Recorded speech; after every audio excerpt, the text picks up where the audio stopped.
Judges chapter 10. After Abimelech, there arose to save Israel Tola, the son of Puah, son of Dodo, a man of Issachar, and he lived at Shamir in the hill country of Ephraim. And he judged Israel 23 years. Then he died and was buried at Shamir. After him arose Jair the Gileadite, who judged Israel 22 years.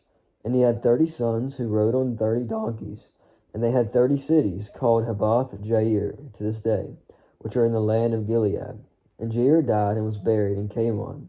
The people of Israel again did what was evil in the sight of the Lord, and served the Baals and Ashtaroth, the gods of Syria, the gods of Sidon, and the gods of Moab, the gods of the Amorites, and the gods of the Philistines. And they forsook the Lord and did not serve him. So the anger of the Lord was kindled against Israel, and he sold them into the hands of the Philistines, and into the hands of the Ammonites. And they crushed and oppressed the people of Israel that year. For 18 years they oppressed all the people of Israel, who were beyond the Jordan, in the land of the Amorites, which is in Gilead. And the Ammonites crossed the Jordan to fight also against Judah, and against Benjamin, and against the house of Ephraim, so that Israel was severely distressed. And the people of Israel cried out to the Lord, saying, We have sinned against you, because we have forsaken our God, and have served the Baals. And the Lord said to the people of Israel, Did I not save you from the Egyptians, and from the Amorites, from the Ammonites, and from the Philistines? The Sidonians also, and the Amalekites, and the Maonites oppressed you, and you cried out to me, and I saved you out of their hand. Yet you have forsaken me, and served other gods. Therefore I will save you no more. Go and cry out to the gods whom you have chosen. Let them save you in time of your distress. And the people of Israel said to the Lord, We have sinned. Do to us whatever seems good to you. Only please deliver us this day. So they put away the foreign gods from among them, and served the Lord, and he became impatient over the misery of Israel. Then the Ammonites, who were called to arms, and they encamped in Gilead. And the people of Israel came together and encamped at Mizpah. And the people, the leaders of Gilead, said to one another, Who is the man who will begin to fight against the Ammonites? He shall be head over all the inhabitants of Gilead. Chapter 11. Now Jephthah the Gileadite was a mighty warrior, but he was the son of a prostitute. Gilead was the father of Jephthah, and Gilead's wife also bore him sons. And when his wife's sons grew up, they drove Jephthah out and said to him, You shall not have an inheritance in our father's house, for you are the son of another woman. Then Jephthah fled from his brothers and lived in the land of Tob, and worthless fellows collected around Jephthah and went out with him. And after a time the Ammonites made war against Israel. And when the Ammonites made war against Israel, the elders of Gilead went to bring Jephthah from the land of Tob. And they said to Jephthah, Come and be our leader, that we may fight against the Ammonites. But Jephthah said to the elders of Gilead, Did you not hate me and drive me out of my father's house? Why have you now come to me when you are in distress? And the elders of Gilead said to Jephthah, That is why we have turned to you now, that we may go and you fight with us against the Ammonites, and be our head over all the inhabitants of Gilead. Jephthah said to the elders of Gilead, If you bring me home again to fight against the Ammonites, and the Lord gives him over to me, I will be your head. And the elders of Gilead said to Jephthah, The Lord will be witness between us, if we do not say and do as you say. So Jephthah went with the elders of Gilead, and the people made him head and leader over them. And Jephthah spoke all his words before the Lord at Mizpah. Then Jephthah sent messengers to the king of the Ammonites, and said, What do you have against me, that you have come to me to fight against my land? And the king of the Ammonites answered the messengers of Jephthah, Because Israel, on coming up from Egypt, took away my land, from the Arnon to the Jabbok, and to the Jordan. Now therefore restore it peaceably. Jephthah again sent messengers to the king of the Ammonites, and said to him, Thus says Jephthah, Israel did not take away the land of Moab, or the land of the Ammonites, but they came up from Egypt. Israel went through the wilderness to the Red Sea, and came to Kadesh. Israel then sent messengers to the king of Edom, saying, Please let us pass through your land. The king of Edom would not listen, and they sent also the king of Moab, but he would not consent. So Israel remained at Kadesh. Then they journeyed through the wilderness, and went around the land of Edom and the land of Moab, and arrived on the east side of the land of Moab, and camped on the other side of the Arnon. But they did not enter the territory of Moab, for the Arnon was the boundary of Moab. Israel then sent messengers to Sihon, king of the Amorites, king of Heshbon, and Israel said to them, Please let us pass through your land to our country. But Sihon did not trust Israel to pass through his territory. So Sihon gathered all his people together and encamped at Jahaz and fought with Israel.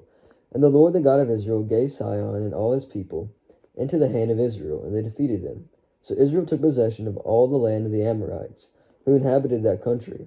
And they took possession of all the territory of the Amorites, from the Arnon to the Jabbok, and from the wilderness to the Jordan.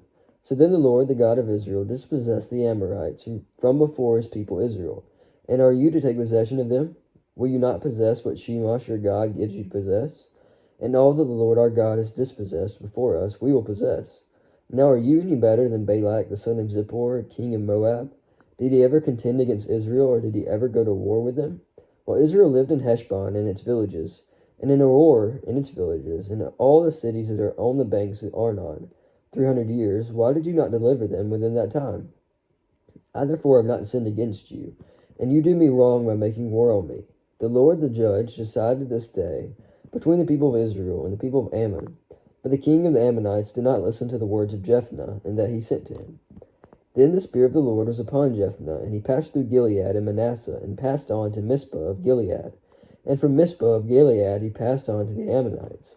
And Jephthah made a vow to the Lord, and said, If you will give the Ammonites into my hand, then whatever comes out from the doors of my house to meet me, when I return in peace from the Ammonites, shall be the Lord's, and I will offer it up for a burnt offering.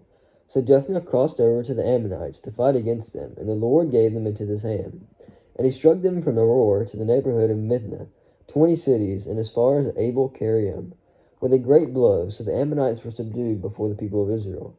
Then Jephthah came to his house at Mizpah, and behold, his daughter came out to meet him with tambourines and with dances. She was his only child. Besides her, he had neither a son nor a daughter. And as soon as he saw her, he tore his clothes and said, Alas, my daughter, you have brought me this very low, and you have become the cause of my great trouble to me, for I have opened my mouth to the Lord, and I cannot take back my vow. And she said to him, My father, you have opened your mouth to the Lord. Do to me according to what has gone out of your mouth. Now that the Lord has avenged you on your enemies, on the Ammonites. So she said to her father, Let this thing be done for me.